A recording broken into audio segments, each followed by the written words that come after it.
like it. Hello, welcome back to our channel. I'm Alexis Mercedes, the project manager for Fractal Labs. This channel follows my journey of learning everything there is to know about over the augmented reality metaverse. On this episode, I'm going to be reviewing several user-generated experiences, and if you like it, leave a comment because I'm thinking about making this a regular thing. This first experience takes us into this mushroom land, which houses a pretty interesting NFT artwork. I like that there's several different elements here. It's a ninja, it's a cartoon, it's playful, and it's a butterfly. It's got a lot of stuff going on. It's not the most complicated piece of generated art I've seen, but it's also not the most basic, so I can get behind this one. The touch with the orange orbs, to me, is the most effective element because it creates an environmental change. I like that it's truly augmented reality because it doesn't transport me to a completely different place. It alters the space that I'm in. All of those trees are my natural surroundings, but now I get trippy Alice in Wonderland mushrooms added to my already great experience, which all showcases a specific NFT. Also, what's going on with that cool shadow that's underneath the mushrooms? I think that's really rad and very curious. Next, we have this cool boat scene from Arc VR. And what's really wonderful is that we bumped into them. It was nice seeing their avatar. It felt like there was a host that was ready to receive me. We didn't end up chatting at all, but it still felt really welcoming, and it was great to run into the creator while I was there, or the owner. That's one of the funny things about these experiences is that it lists the owner, but there isn't a space yet to list the designer or the creator of the experience. I don't think it's intended to have those always be the same person. Like, the owner of the land isn't always going to be the designer or the creator of the experience. So it's interesting, it will be interesting to see how that plays out. Regarding this experience that's been published, I find this water texture to be very calming, and the boats look very realistic. I like that the style of the cabana island in the middle matches that of the boats themselves, so there's consistency across the stylization.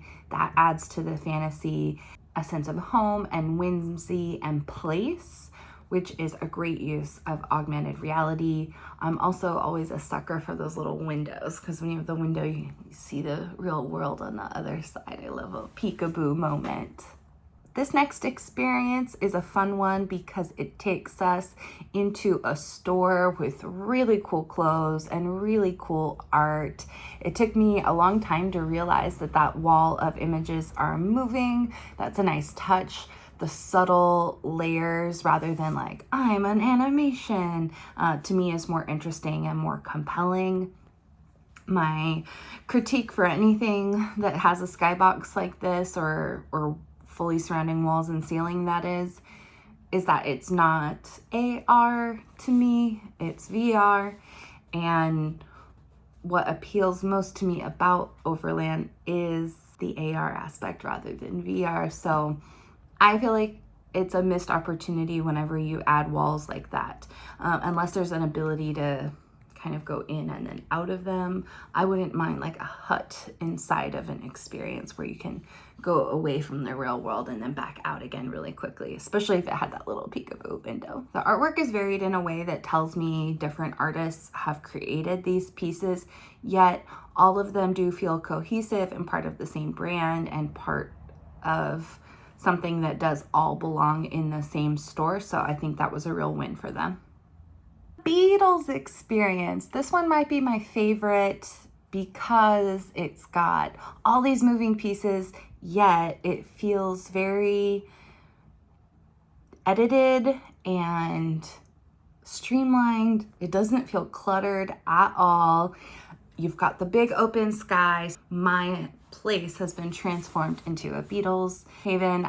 I'm not the biggest Beatles fan in the world, but I think if you were, it'd be even cooler. And I bet there are people who don't yet understand the awesomeness of augmented reality, who could be onboarded with an experience like this one because it connects to something that they care about. There are a lot of diehard Beatles fans out there, and some of them might be converted to AR lovers if they can see how it gets applied to the things they love and what it can do for their home and their place, and a way to celebrate what they love most. I love also that it has so many different levels. I think having the logo on the floor works. It's got this colorful backdrop. It's actually on the ground. It doesn't feel like it's lifted at all. And then the more you look up, the more there is, but not any one viewpoint is too crowded. So yeah, I couldn't say enough good things about it. If I had any critique, it'd be that we can't hear the music, but that's probably done to protect themselves in case there's like a copyright infringement or something. Maybe a Beatles cover song would be appropriate. Maybe Over needs to go the TikTok route eventually and, you know, give us a way to add music in a way that still pays rights to whoever owns it. That sounds like a great Web3 project. Someone do that, please. This next experience is about a business, and I'm guessing this is Portuguese. Tell me if you know the right answer to that. But it's like a really cool way to display a business. I've seen digital lobbies of this sort before, and I know that some companies spend a lot of money building physical lobbies that do this gallery effect, this museum effect, to showcase their favorite parts of their business. And it can be a big dollar industry. I'm certain that building it in this way is a lot cheaper and a lot more accessible. So if your business could create these virtual lobbies or virtual museums about your own business, it becomes cheap and accessible. And again, anyone with a free mobile app from Over can view these experiences. So it's a really cool way to show off your business. And it's pretty detailed. You could spend a lot of time in there and read every one. They actually had multiple experiences posted, and they had different elements. One seemed to be geared towards like bicycles and sustainability. It goes really into depth on this co-founder, and I'm sure he's thrilled about what they built here. So this is a neat use case. The Slurpee one. This creator, Alan Walker, ends up popping up a lot. I didn't know that as I was loading these experiences, that I was viewing some from a person who I would shortly later end up getting to talk to on Twitter Spaces, or that they would end up giving away NFTs for this CoOp feature in the middle. I just had loaded this, and then later on Twitter saw other people posting this same experience and got in on the conversation, which was a really beautiful experience. And, you know, to get to hear their voices on a separate platform really enforced it and gave it a sense of community. About this experience in particular, it's a little cluttered. It's not the most it's not my favorite artistic masterpiece or my absolute favorite application of this technology, but it's cool. I love the fish flying overhead. I love the shadows. I think the Slurpee looks cool. I think it gave a lot of moments of, wow, look at that. Ooh, what's over there? And what's not to love about that? Yeah, I like it. I like it. The sun was in my eyes when I recorded this one, so I wasn't even sure what I was looking at exactly. It was that sun angle that kind of just gets in the way, even of viewing your own phone screen. It's interesting. The speed of the morph is good. It is quick enough to be noticed and catch the eye, but slow enough to really take you on a journey and be kind of serene with it. It's not overwhelming at all. It has a very otherworldly feel to it.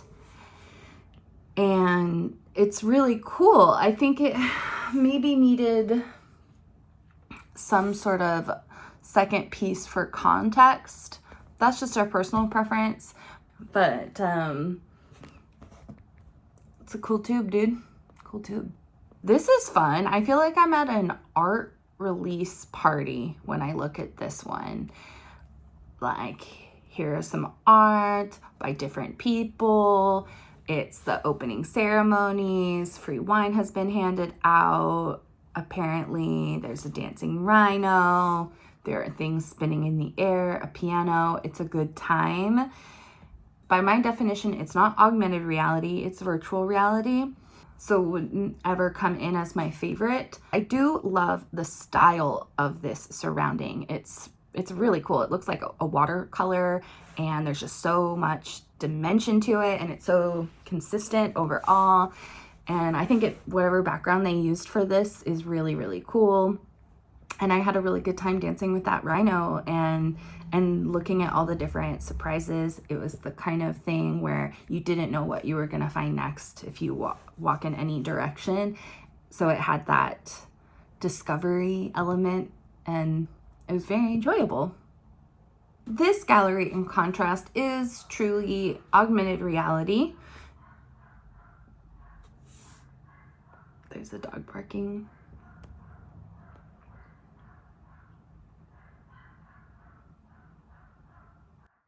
This gallery, on the other hand, is augmented reality. It doesn't have that virtual place setting.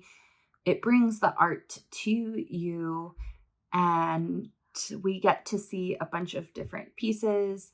I wish they had links to the artist owners or some way to get a hold of these people so that in addition to seeing it, I have a way to connect with the creators or a way to learn more. It's a good first step.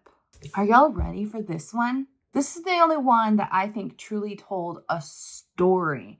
It is simple in that there are only 2 characters, but both of these characters are highly developed, very interesting, high quality models, challenging artwork to create.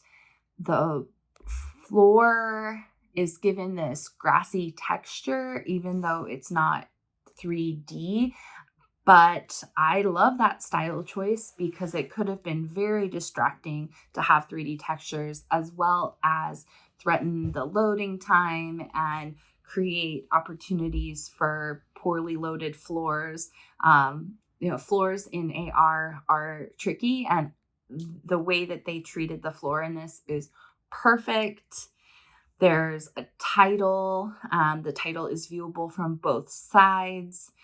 So it feels like multiple people could be watching it and learning about it at the same time. I think it gives a specific feeling, but also has so much open to interpretation. That's something I really enjoy in art. I mean, look how scary she is. Next up, we have some Vox Art. It's the first Vox Art I ran into that day. And we've got a tree. I like the green gradients. I like the pops of pink. I like the way that they did the flowers on the ground. That's an effective use of floor level 3D objects in AR. I wish that some elements of shadow had been incorporated and a piece of animation. I think this is the beginning of something really cool, or just a neat way to showcase some 3D models you already made, and why not throw them onto an overland for people to see? This art gallery is on another level. We get information about the artist, we get directions on how to learn more, we get several pieces, several viewpoints within the gallery, places you can go stand and view the scenery. It's just top notch. I haven't found a better AR gallery than this one. I love that it gives you a sense of place. It's unique. It has its own branding that is defined, cohesive. It feels original. I don't feel like I've been in this land before. It's reminiscent of something familiar and nostalgic, but also feels very new. I have to know more about Chiccart because this is really cool.